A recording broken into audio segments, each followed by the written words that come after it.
नमस्कार दोस्तों, इस वीडियो में बताई गई कहानी केवल काल्पनिक है, किसी के लिए नहीं। ये वीडियो केवल वयस्कों के लिए है, न कि छोटे बच्चों के लिए। ईयरफोन का उपयोग करें। चलिए कहानी पर चलते हैं। गोविंद एक सॉफ्टवेयर कंपनी का प्रमुख है। अपनी झोपड़ी की बालकनी में बैठकर वह अपने लैपटॉप पर प्रोजेक्ट एग्रीमेंट में डूबा हुआ है। गोदावरी नदी के तट पर बह रही ठंडी हवा उसके बालों को छू रही है और उसका दिमाग तनावपूर्ण समय सीमा के इर्द गिर्द घूम रहा है।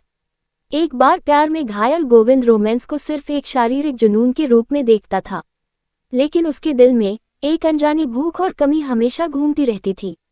उसी रिजॉर्ट में गोदावरी के तट पर आयोजित एक सांस्कृतिक संगीत संध्या के दौरान नीलिमा नाम की एक युवती अपनी आवाज से सभी को एक जादुई दुनिया में ले जा रही थी। उसकी आवाज नदी की लहर की तरह कोमल और मधुर थी। उसकी आंखों में भाव और उसके गीत की लय ने गोविंद को उसके लैपटॉप से बाहर खींच लिया। उसकी आवाज उसके दिल में एक मधुर गीत गाती थी। उसका मन उसकी ओर खींचा चला गया। संगीत कार्यक्रम के बाद गोविंद ने रिजॉर्ट में नदी किनारे एक छोटे से कैफे में नीलिमा से मुलाकात की। वह अपना गिटार एक तरफ रखकर मसाला चाय की चुस्की लेते हुए गोदावरी नदी को देख रही थी।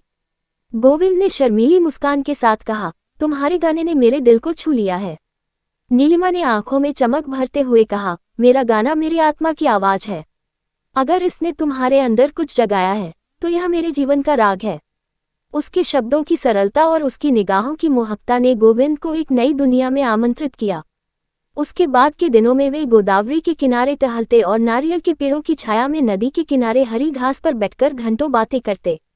नीलिमा ने उसे अपने बचपन की कठिनाइयों के बारे में बताया कि कैसे संगीत ने उसके जीवन को रोशन कर दिया है।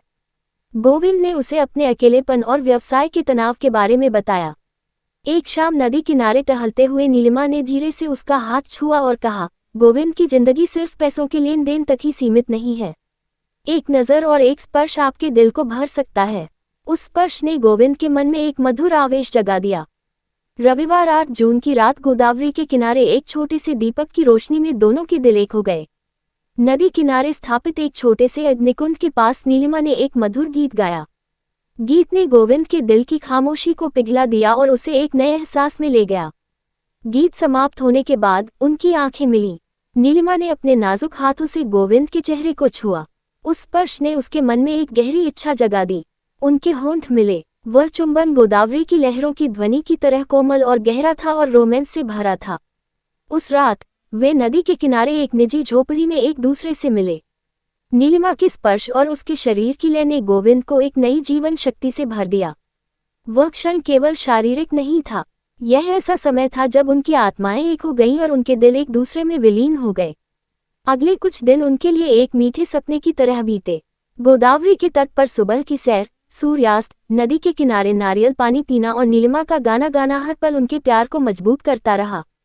एक शाम नदी के किनारे रेत के एक छोटे से टीले पर गोविंद ने नीलिमा का हाथ थाम लिया और कहा, नीलिमा, तुमने मेरे जीवन में एक मधुर संगीत भर दिया है। तुम्हारे प्यार के बिना मेरा दिल हमेशा के लिए खामोश हो जाता। मैं जीवन के इस गीत को तुम्हारे साथ जीवन भर गाना चाहता हूँ। क्या तुम मुझे अपना बनाओगी? उसने पूछा। नीलिमा की आंखों में खुशी के आंसू छलक आए। उसने गोविंद को कसकर गले लगाया और कहा, गोविंद, तुम मेरे दिल में एक मधुर आवाज हो। तुम्हारे साथ मेरा जीवन एक सुंदर गीत की तरह होगा। गोदावरी के तट पर उनका प्यार परवान चढ़ा और एक दूसरे के स्पर्श ने एक दूसरे की आवाज के साथ जीवन की एक नई धुन बनाई। गोविंद ने अपने पिछले घावों को भुला दिया और नीलिमा के साथ एक रोमांटिक संगीतमय जीवन शुरू किया। उनका संबंध केवल शारीरिक नहीं था, यह एक आध्यात्मिक और शाश्वत प्रेम कविता थी।